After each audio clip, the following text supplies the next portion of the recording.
Hey everyone, and welcome to the world famous Stadium Comics. I'm being very pompous here. World famous! As we present to you our previews review for January 2012's graphic novels, trade paperbacks, and hardcovers.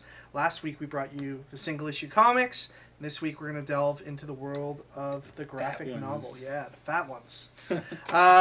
Well, we're wearing the same clothes this week. What's going on? What? Yeah. It's like we filmed this in the same day. You know what? I wear a lot of the same clothes on my unboxing videos, so this isn't much of a stretch for me. Previews is, of course, the catalog that most comic shops order all of their product out of. As we were saying in our comics-themed episode, when you go into a comic shop, they are limited by the amount of space that they have in the store as to to what they can carry, and it's hard for a comic shop sometimes to decide whether or not to take a risk on an item to stock it. And a previews catalog is there so that you can go into your comic shop and tell them that you want that item, and then they'll carry it, and then they'll bring it into the store for you. So it's win-win for everyone. The comic retailer wins, you as the customer win. You get your $300 statue. It's a good system. But let's look at some slightly cheaper items today with the fat ones, as you call them. So, first book we're going to look at... We're the fat ones. Well, fat bearded ones. Mustached ones. All right. The first book we're going to look at, The Monstermen and Other Scary Stories. In a world plagued by zombie cowboys, squid pirates, abominable snowmen, mustachioed skulls, movie phantoms, and fat flying demons, only millionaire film director Lawrence St. George and his associate Benedict of the Venerable Guild of Corpus Monstrous have the capabilities and the wit to bring these horrors down. That sounds crazy. Sounded like you said bring these horrors down. Well, maybe. I don't know. With the squid pirates and the abominable snowmen. You just have to read and find out. Yeah, that's right. Now, you love these kind of books, Love The love horror books. Like Tales from the Crypt, stuff like Are You Afraid of the Dark? Are You Afraid of the Dark? Goosebumps? Goosebumps. Yeah. I love all of that stuff. Nice. Because it borders on the line of campy kind of stuff, but then like genuine horror stuff. It's just so awesome, I think. Yeah, so this is going to be a great book for someone like you then that enjoys like books about horror and the occult, and as you say, the campy, the campiness of it all. It's illustrated and written by Gary Gianni, but features stories from all kinds of different writers, including Robert E. Howard, who is influential as far as Conan the Barbarian goes. Yeah, so I'm super excited for that one. Check that one out. All right, next up is a new deluxe hardcover edition of Batman Year One, the incredible book by Frank Miller and David Mazzucchelli. One of the most important and critically acclaimed Batman adventures ever, written by Frank Miller with art by David Mazzucchelli, returns in a new edition of the deluxe hardcover designed by Chip Kidd. In addition to telling the entire dramatic story of Batman's first year fighting crime from Batman number 404 to 407, this collection includes new introductions by Miller and Mazzucchelli, loads of reproductions of original pencils, promotional art, unseen Mazzucchelli Batman art, Richmond Lewis's color samples, script pages, and other surprises. This is like the equivalent of like a special edition box set DVD, or I guess Blu-rays now, but it's the equivalent of that. It's just loaded with so many extras. It's a great story. It was probably one of my first introductions to Batman through this book, given the time it came out and when I started reading comics. And I always go back to it and recommend it to people as just an amazing Batman story. Essentially, it's this, The Dark Knight, and I'd say Ronin are Frank Miller's best works. And everything else pretty much downhill from there. Yeah, you didn't like Holy Terror. Oh, did not like No. Holy Terror. No. Dude, why don't you tell people a little bit of Holy Terror? It's just American propaganda, and it's just so one-sided. It's not even like But not even like good American propaganda. It's just terrible. like ignorant. Like you Americans would be like disappointed in what's done in this book. But Batman Year One is a really good book. Written a long time ago by Frank Miller, before maybe he went all crazy. All crazy in the head. But I just love all of these extra features that they're going to pack into this book. I really love seeing the raw pencils from artists I think the color samples are going to be an awesome thing. I love seeing script pages too, to see how writers come up with their ideas and convey them to the artists. But I don't see any mention of that here. That would be nice to see. But you know what? Like, I'm excited about this, and I think it would be a great addition to any Batman collector's collection. If you don't have year one, this is the one to get. But if you do, this is still the one. Still the one to get, because there's so many extra things. Yeah, bring your old copy into Stadium and sell it back to us. You guys do that? We'll give you like 50 cents for it. Sell it for $10. Yeah, it's win-win. No, we don't do that. All right. So up next is one of the craziest books I've ever read. Axe Cop Volume 3. Axe Cop returns with a collection of new, exciting, and unpredictable stories. Written by the endlessly inventive 6-year-old Malachi Nicole and drawn by his Eisner Award-nominated 30-year-old brother Ethan Nicole, Axe Cop joins his comrades Unibaby, Bat Warhog Man, and Dinosaur Soldier to fight bad guys and restore justice for kids and grown-ups everywhere. So good. This book is amazing. I mean, this kid, Malachi, he's accomplished so much by the age of 6. It's disgusting. I'm sitting here, a guy in my early 20s, and you in your late teens.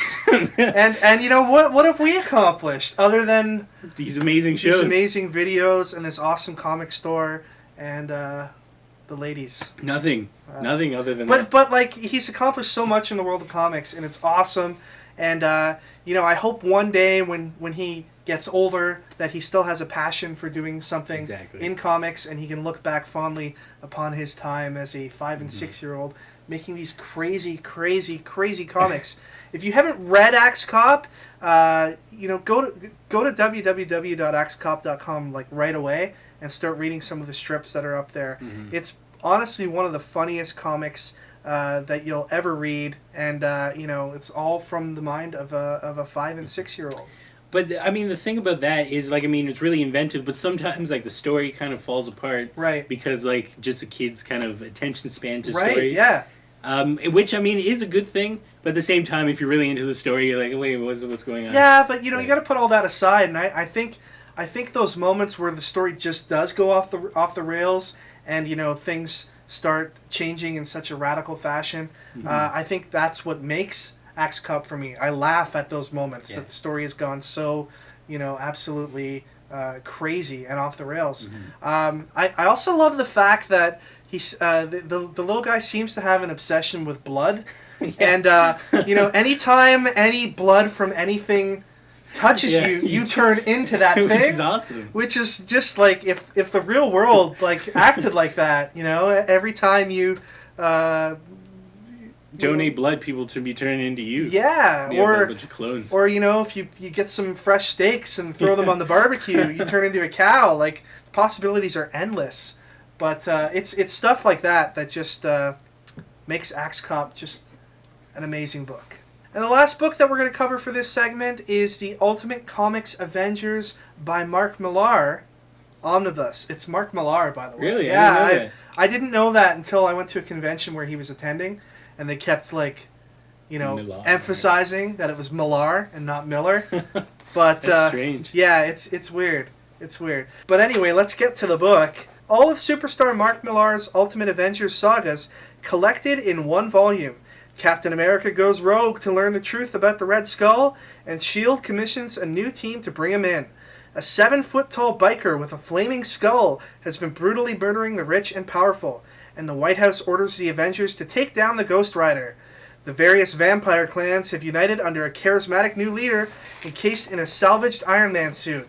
Can Blade and the Avengers work together to stem the blood-red tide?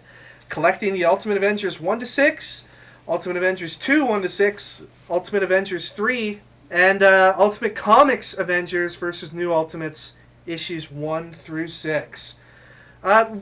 Did you ever read any of Mark Millar's Ultimates? No, never, but I heard really good things. I read number 1 and I really liked it, and that was about it. Then I kind of stopped. Yeah, his work on Ultimates was, I can honestly say, back in the early to mid-2000s, I believe, when it first came out, some of the most compelling comics that were available at the time. The one problem that they always had with his run on the Ultimates, and with Mark Millar's comics in general, was the habitual lateness of the titles. Right. It would take forever to finish, but when the book did finish, it was well worth the wait.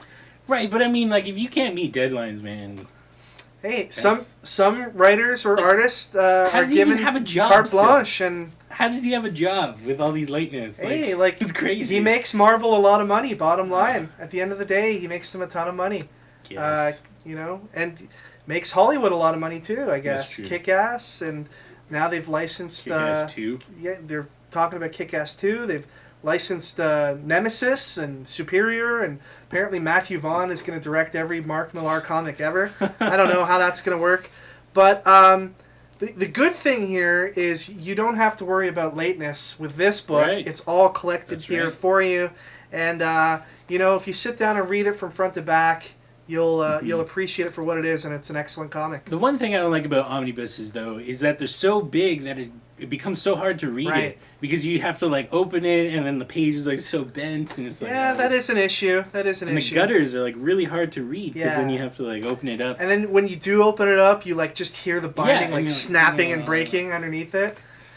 It's true, but you know, they do have their pros, I guess, as well as their cons. The pros are that it's all there in one place.